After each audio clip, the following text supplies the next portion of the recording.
Hello and warm greetings, my dear aspirants. So today we have gathered here to discuss one of the very important topics, that is, what are the prerequisites for starting the UPSC Civil Service exam preparation. Now we all know that the UPSC Civil Service exam is one of the toughest in the world. So before you embark upon the preparation of the Civil Service exam, you need to have few things very clear in your mind. At the base lies a dream. Yes, you heard it right, a dream.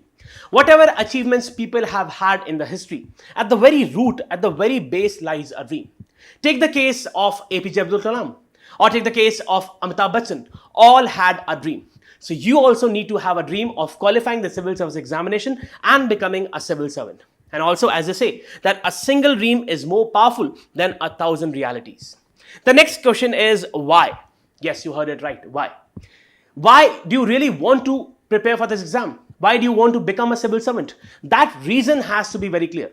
For some, it may be because of the motivation they got after looking at or watching the working of a district magistrate or a superintendent of police. Or for some, it may be because of the family expectations. Or for some, it may be because of their natural inclination towards public service. Or for some, it may be because of their inclination towards the power or prestige. But your why has to be very clear. That is, your reason has to be very clear. The next thing is your interest and aptitude. That is your natural inclination towards the public sphere. See, please understand that India is a welfare state and the government has a lot of schemes for different sections of society. Take the case of Mahatma Gandhi National Rural Employment Guarantee Act, commonly known as Manrega, or take the case of Nutrition Mission. So the government has a lot of schemes. What is expected out of you is that you need to be aware about different schemes. What are these schemes for different sections? What is the working of these schemes? What are the target populations set by the government? So you need to have a basic understanding, a basic awareness with respect to the public sphere. The next thing is inquisitiveness. That is the natural curiosity or interest. You need to have these three questions always in your mind. What, how, and why. Take the case of artificial intelligence. See, we all know that in the 21st century, we are having a lot of challenges with respect to the disruption of technology. And this is obviously affecting the governance paradigm. Therefore, what is expected is that as aspiring civil servants, you need to be aware of different technologies. So, you need to be aware of what is artificial intelligence. How does artificial intelligence works? Why there are concerns with respect to artificial intelligence? Or take the other case of a very important concept in ethics, that is sympathy versus empathy. That is, what is sympathy? How it is different from empathy?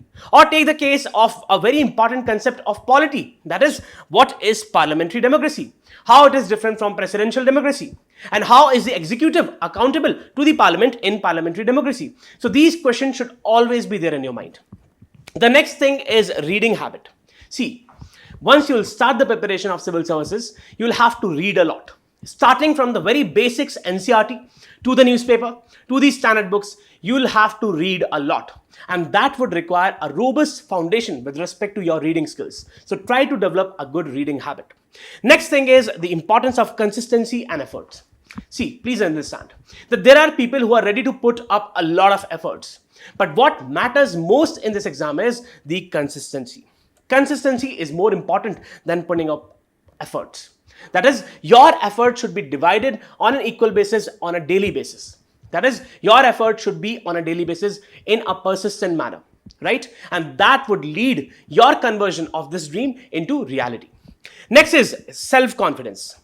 Please understand that during the course of preparation, you'll have a lot of ups and downs. Sometimes you would face difficulties in understanding complex issues, or sometimes you will feel disheartened, or sometimes there would be question mark on your ability to qualify the exam. But please understand, as they say, that Rome was not made in a day. What matters is your efforts. What matters is that while you're preparing, by the time you sleep, you are satisfied. You are confident that you have prepared daily and you have prepared a lot. And that would really give you an edge over others. Finally, what matters is the philosophy. What is important is the philosophy of Nishkam Karma. See, please understand, nobody can guarantee 100% result in this exam. But what you can ensure is that if you are putting up efforts on a daily basis in a persistent manner, that can significantly increase the chances of your success. What they call as the probability of your success. And that would really guide you the way towards the final selection in the civil service exam. So what I mean to say is that please be persistent. Please be consistent, have confidence, stay happy, eat healthy, and that would really make you to qualify this exam with flying colors. I hope this session was useful for you, and I wish you all the very best for your civil service exam preparation. Thank you so much.